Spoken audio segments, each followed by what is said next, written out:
झारखंड अलग राज्य के लड़ाई के नायक और झारखंड मुक्ति मोर्चा के संस्थापक निर्मल महतो की जयंती पर रविवार को राज्य के सीएम हेमंत सोरेन जमशेदपुर पहुंचे। उन्होंने कदमा उलियान स्थित निर्मल महतो की प्रतिमा पर माला चढ़ाया और फिर निर्मल महतो के समाधि स्थल पर श्रद्धा सुमन अर्पित किया। इस दौरान उनके साथ स्वास्थ्य मंत्री बन्ना गुप्ता, परिवहन मंत्री चंपई सोरेन, बहरागोड़ा विधायक समीर मोहंती, ईचागढ़ विधायक सविता महतो, घाटशिला विधायक रामदास सोरेन, जुगसलाई विधायक मंगल कालिंदी के अलावा पार्टी के कार्यकर्ता मौजूद रहे।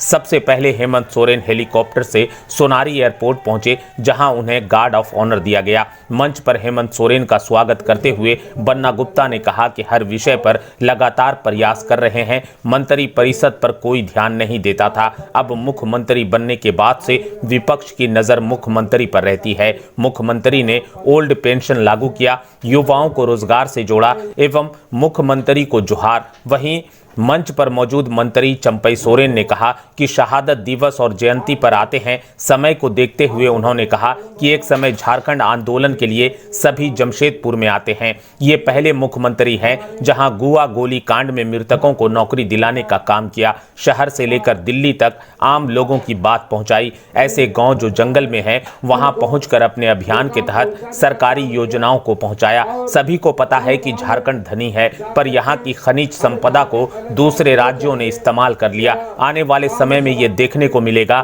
कि यहाँ मौजूद हर कंपनी में आदिवासी मूल के लोग काम करेंगे। गांव में सरकारी स्कूलों को मॉडर्न स्कूल बनाया जा रहा है ताकि गरीबों के बच्चे अच्छी शिक्षा प्राप्त करेंगे। झारखंड टाइम्स से अफरोज मलिक की रिपोर्ट। उनको भी ये लोग बेइज्जत करने पे लगे। आज आदरणीय दिसोम गुरु जी का बेटा यहाँ हेमंत सोरेन को ये लोग बदनाम करने में लगे, भ्रष्टाचार कर रहा है। ऐसा होता है क्या?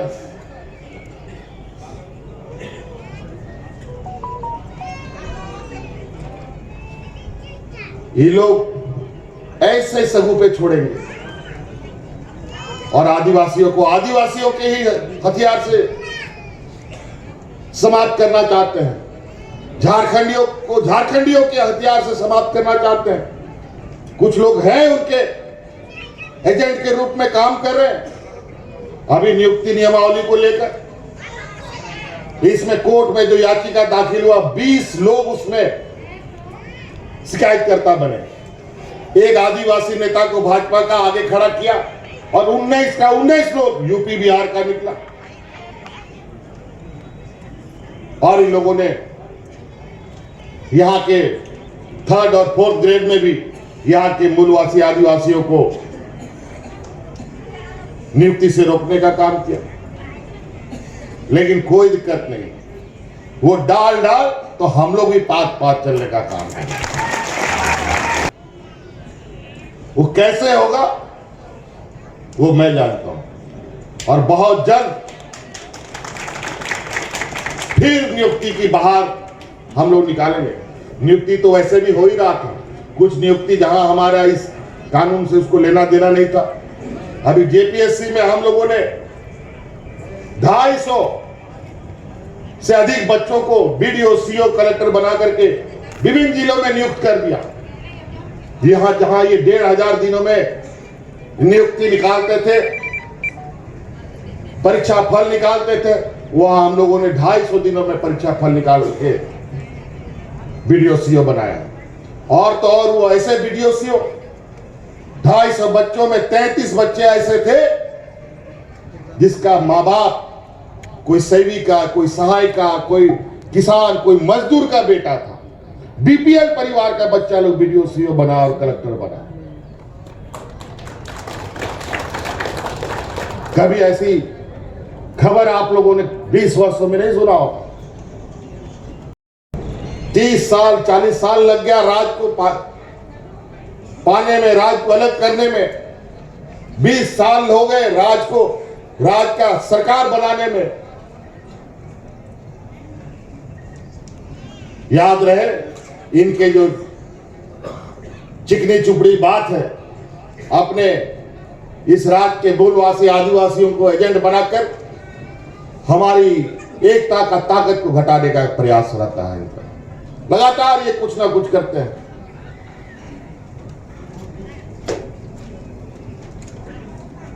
कभी हिंदू मुस्लिम करके लड़वा दो, कभी मॉब लिंचिंग करके लड़वा दो, कभी लव जिहाद करके लड़वा दो, तरह तरह का जो है ये कोई ऐसा काम, हर ऐसा काम करते हैं जिससे हमेशा लोगों के बीच में विमनस्यता फैलता है, आपस में लोग में तकरार होने लगता है। वही 1932 जब ये लोग लेके आए थे तो लोग एक दूसरे का खून पीने के लिए तैयार हो गए, लेकिन वही 1932 का जब कानून हम लोग लाए तो रंग गुलाल अबीर के साथ उस कानून का स्वागत राज्यवासियों ने किया। कैसे? यही सोच उसमें और हम लोगों में। हम लोग कानून बनाते हैं तो लोग उसका सड़कों पर स्वागत करते हैं ढोल नगाड़ों के साथ, लेकिन ये लोग हमेशा ऐसा कानून लाते हैं जिससे समाज में दुनिया भर का वातावरण खराब करने का जरिया बन जाता है। लड़ते रहिए, तो सब उन्हीं का दुकान। कितना यहां देश में आदिवासी दलित पिछड़ा है जो टीवी में हो, जो अखबार चलाता हो, बता दीजिए। हम लोग का आदमी तो मेहनत का आदमी रहा, बौद्धिक रूप से हमारे लोग बहुत मजबूत नहीं है, और ये लोग बौद्धिक लोग हैं, बुद्धि से हम लोग को मारते हैं। लेकिन अब समय भी बीत रहा है, अब ये बौद्धिक मार बहुत ज्यादा दिन तक नहीं चलेगा। इनकी चालाकी, इनकी षड्यंत्र, इनकी चतुराई अब लोग भी समझने लगे हैं, और यही वजह 2019 में इतना मजबूत परिस्थिति में हमारे विपक्ष होने के बावजूद भी इस राज्य के 3.25 करोड़ लोगों ने उनको पटखनियां दिया और यहाँ के मूलवासी आदिवासियों का सरकार बनाने का काम। इन प्रकार ये लोग लगे हुए, और सरकारी कंपनियों को तो ये लोग खुद ही हड़पने पे लगे। आज रेल बिक गया, स्टेशन बिक गया, हवाई जहाज बिक गया, एयरपोर्ट बिक गया, बंदरगाह बिक गया, टेलीफोन सारा प्राइवेटाइज और प्राइवेट हो गया। मतलब अब कोई भी रिजर्वेशन वाला नौकरी नहीं मिलेगा। तो संविधान में वो आप आदिवासी दलित पिछड़ों का रिजर्वेशन संविधान में रह जाएगा, नौकरी ही नहीं रहेगा, तो फिर रिजर्वेशन का बात कौन करेगा? तो इन लोगों ने बड़ा तरीके से इस देश के गरीब जनता को और कितना गरीब कर दे कि वो भीख मांगने के लिए मजबूर हो जाए, और अमीरों को इतना अमीर कर दो। और आज ये बात सर्वविदित है, अमीर अमीर होता जा रहा है, गरीब गरीब होता जा रहा है। आय में कोई बढ़ोतरी नहीं, तनख्वाह में कोई बढ़ोतरी नहीं। आज इसीलिए हम लोगों ने हर योजना इस राज्य की ग्रामीण अर्थव्यवस्था को मजबूत करने के लिए बनाया, क्योंकि हमको हमारा ये मानना है कि गांव मजबूत होगा हमारा, तभी ये राज्य मजबूत हो सकता है, शहर मजबूत होने से नहीं हो सकता।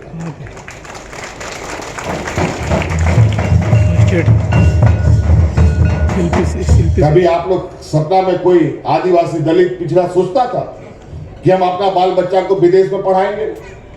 झारखंड टाइम्स के साथ जुड़ने के लिए हमारे Facebook page Jharkhand times .live को लाइक करें। साथ ही साथ हमारे ऐप झारखंड टाइम्स को गूगल प्ले स्टोर से इंस्टॉल करना बिल्कुल न भूलें।